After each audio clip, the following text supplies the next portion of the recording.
Mumbai cricket असोसिएशनच्या अध्यक्षपदाचा निवडणुकीचा फॉर्म भरण्यासाठी आज शेवटचा दिवस होता आणि यामध्ये भाजपा आमदार प्रसाद लाड, शरद पवारांच्या राष्ट्रवादीचे आमदार जितेंद्र आव्हाड, अजिंक्य नाईक, शिवसेना आमदार प्रताप सरनाईक यांचे पुत्र विहंग सरनाईक आणि शाह आलम यांनी आपले अर्ज भरलेले आहेत। दरम्यान सध्या तरी शरद पवार आणि मुख्यमंत्री देवेंद्र फडणवीस यांची एमसीएच्या अध्यक्षपदासाठी पहिली पसंती अजिंक्य नाईक असल्याचं समजतंय, कारण एमसीएचा अध्यक्ष हा राजकीय नेता नसावा अशी सदस्यांची इच्छा आहे। एपेक्स काउन्सिलने जे काम केलंय त्याचं कुठेतरी एक कंटिन्युटी असली पाहिजे।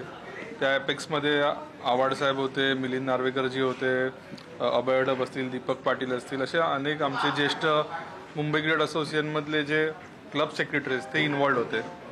दिलीप वेंगसरकर सर असतील, डायना मॅडम असतील, या ॲडवायझर म्हणून क्रिकेटसाठी आम्हाला गाईड करतात। तर सर्वांचं म्हणणं आलं की निवडणुकीला आपण सामोरे गेलं पाहिजे, कारण जे काम आपण केलंय आजपर्यंत मागच्या 3 वर्षांमध्ये आणि जो मुंबई क्रिकेट असोसिएशनचा इतिहास आहे हा कुठेतरी पुढे आपण पॉझिटिव्ह नोटवर नेला पाहिजे आणि त्याच्यासाठी आज आम्ही निवडणुकीला सामोरे जात आहोत। मुंबई क्रिकेट असोसिएशनमध्ये मी आधी एपेक्स काउन्सिलमध्ये काउन्सिलर म्हणून मी काम केलं आहे, पण नंतर जी आमची बंद पडलेली टुर्नामेंट होती T20 मुंबई लीग, त्याचं मी अध्यक्ष झालो होतो आणि ती सुद्धा आम्ही यशस्वीपणे पार केली।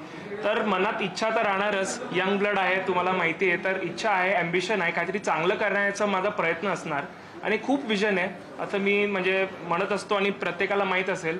तर त्यानुसार मला जो कॉन्फिडन्स मतदारांकडून मिळाला की तुम्ही सर यावेळेस ट्राय करा, तर कुठेतरी इच्छाशक्ती निर्माण झाली आणि त्याच तो प्रयत्न आपण करतोय आणि बघू हे पुढे आता कसं चालतं ते।